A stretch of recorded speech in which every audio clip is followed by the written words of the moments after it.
the slap heard round the world.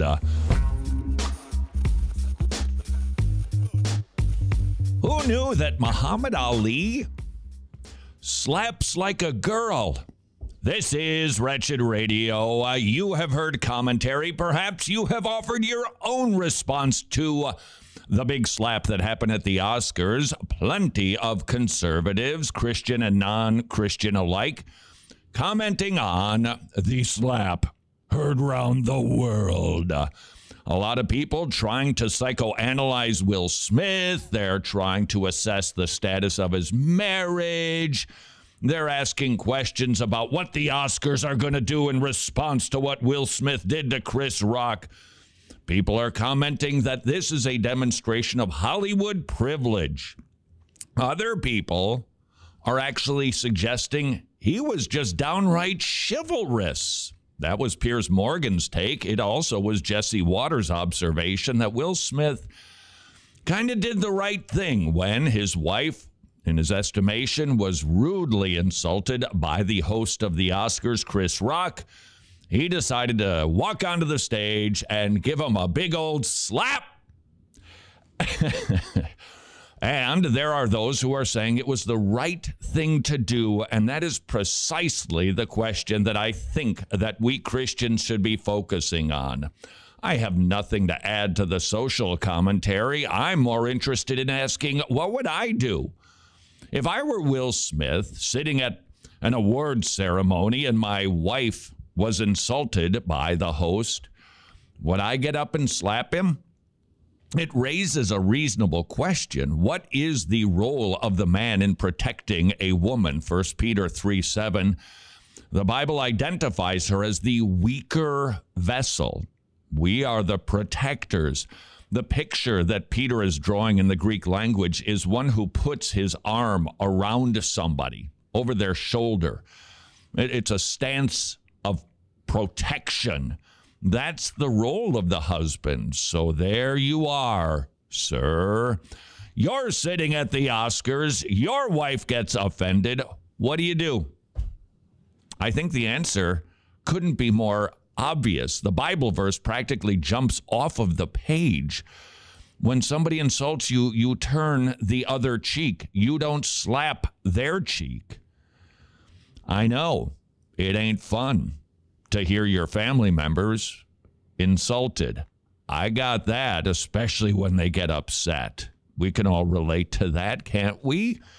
But is the right response to jump up and give somebody a good old slap on the face? And the answer is no. So then the question is, well, what is the role of the man in a situation like that? And I think we need to focus on a situation like that. Then you can focus on the other situations. We are to turn the other cheek when we're offended. When somebody says something bad about us or even our beloved spouse and children, we turn the other cheek. And that is precisely the context of the Oscars. He was offended. His wife was offended. We have to live with that. We take that. And we find comfort in recognizing vengeance belongs to the Lord. If somebody sins against you like that and you slap them in the mush, that ain't nothing compared to what God is going to do with them if their sins aren't forgiven in Jesus Christ. They will, let me tell you, every sin is going to be worse than a slap in the face in hell. So we rest in God will take care of it. We're going to just turn the other cheek. Could Will Smith and could you stand up and walk out? Yeah, I think so. Either on the spot or after the break or during the break, you could skedaddle. That would make a statement, wouldn't it? People certainly would comment on that. That would provide all of the Hollywood buzz that the Oscars appear to be desperate for. This was the best thing that has happened to the Oscars, well, from a publicity standpoint, ever. Could have been accomplished by just walking out.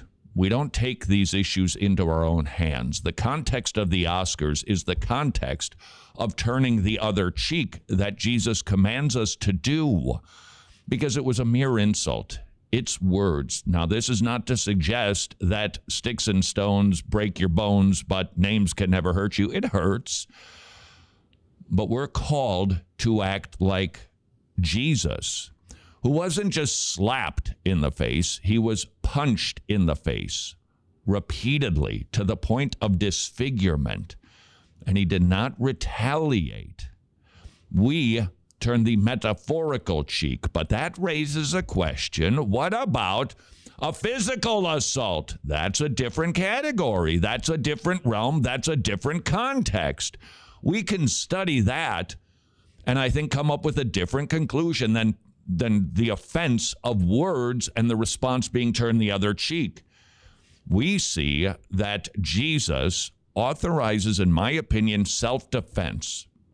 When he told the disciples going out 2 by 2, buy yourselves, get one, procure a short sword. It's a fighting sword. It's a sword of defense. Now, we have to run to the garden where we see a sword being wielded by Peter, cutting off the ear of the high priest's servant named Malchus. And Jesus said, what's the difference between buy yourself a sword, but Peter, don't use the sword? Peter was being an aggressor. Peter was going after the servant because he was going to be taken to trial. And Jesus said, nope, I am marching to the cross. This is precisely what I've been telling you about. I've set my face toward Jerusalem to die for sinners.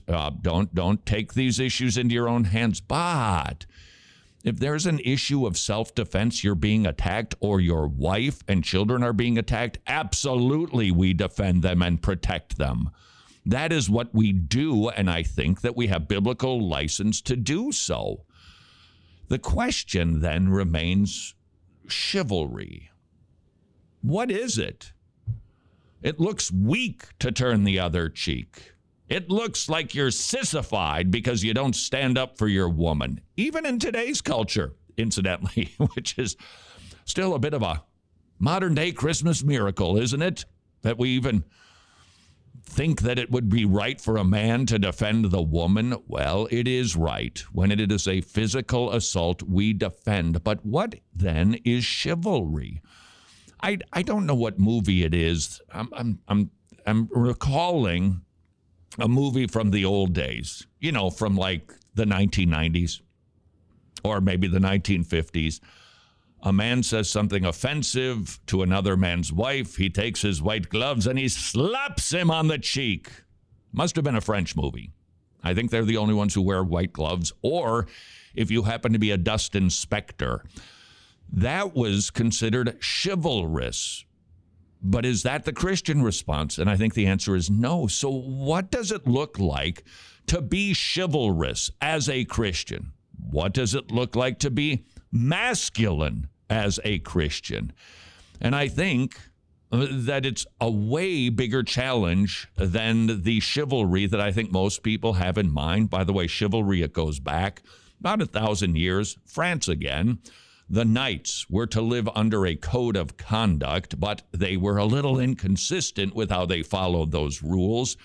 They were supposed to act like Christians because there was an infusion of Roman Catholicism into French chivalry, knighthood, same word, really, one who rides a horse. They would say that you're supposed to act like a Christian, but it's okay to slaughter those people. So, not exactly consistent. Everybody recognized it, but we don't really see a code of conduct like we tend to think of today. So what is the man's conduct?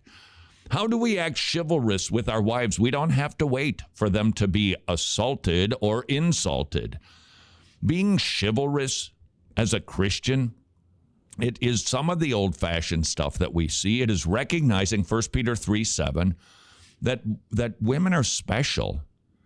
Yeah, they're physically weaker. Like that's, how can you even say such a thing?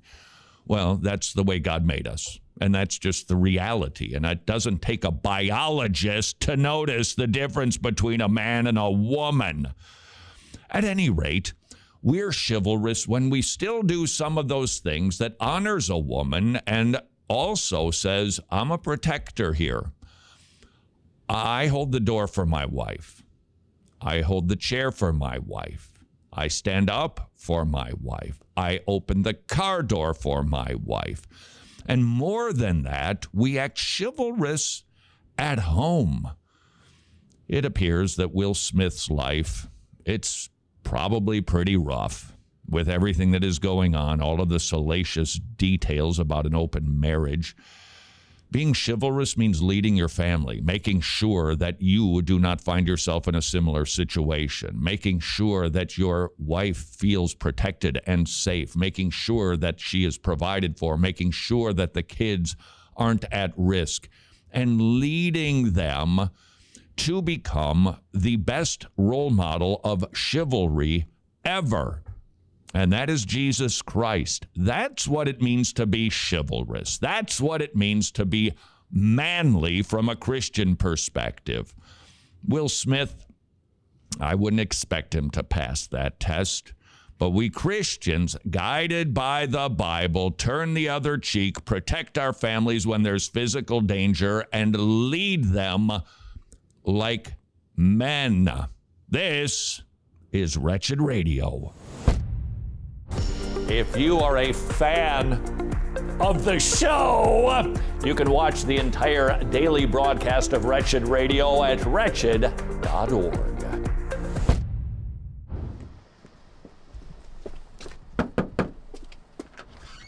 Hey, Todd.